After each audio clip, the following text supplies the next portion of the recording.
नौकरी से जरूरतें तो पूरी हो जाएंगी, पर सपने कभी पूरे नहीं हो सकते। अमीर तो सिर्फ बिजनेसमैन ही बन सकता है।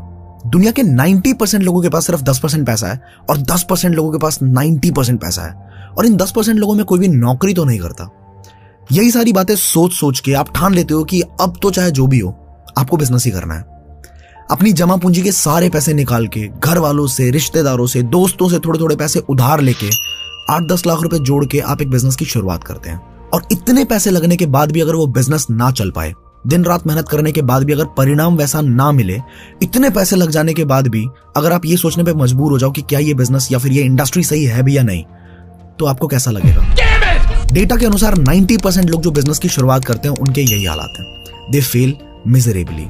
इस साल लगभग 1,67,076 नए स्टार्टअप्स क्रिएट हुए। This number is 7.5% higher than the previous year. The number of startups are increasing each year and so is the number of failures. हर इंसान आज बिजनेस शुरू करने से पहले या किसी भी सेक्टर में इन्वेस्ट करने से पहले यही सोचता है कि कहीं ये धंधा बंद तो नहीं हो जाएगा, कहीं इसमें मंदी तो नहीं आ जाएगी, कहीं मेरे सारे पैसे डूब तो नहीं जाएंगे।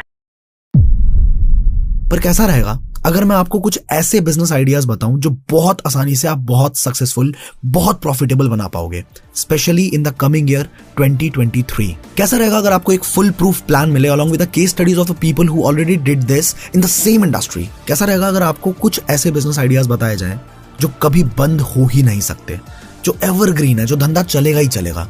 ये कुछ ऐसे बिजनेसेस, कुछ ऐसे सेक्टर्स हैं जहां आप अपना बिजनेस शुरू भी कर सकते हैं, इन सेक्टर्स की अच्छी कंपनीज ढूंढ के पैसे भी इन्वेस्ट कर सकते हैं, और अगर आप बिजनेस की दुनिया में नहीं आना चाहते तो इन ग्रोइंग सेक्टर्स में जॉब भी कर सकते हैं। तो क्या आप तैयार हैं? Amazon, इस कंपनी की शुरुआत भारत में 2013 जून में हुई थी और देखते ही देखते कुछ ही सालों में ये हजारों करोड़ का व्यापार करने लगी। रीसेंट रिपोर्ट्स के अनुसार Amazon ने फाइनेंशियल ईयर 2022 में 21,462 करोड़ का व्यापार सिर्फ भारत में किया। Flipkart started in India in October 2007 from Bangalore and currently ये एक साल में लगभग 50,000 करोड़ का बिजनेस कर रही है।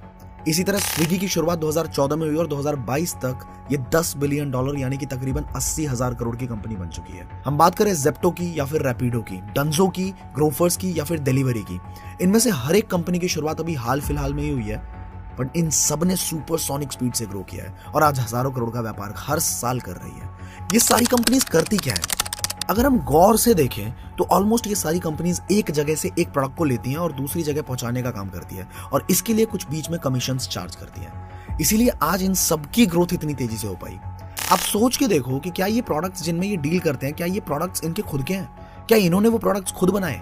जी नहीं, ये प्रोडक्ट्स पहले भी मार्केट में थे और हमारे जैसे कस्टमर्स भी पहले से ही मार्केट में मौजूद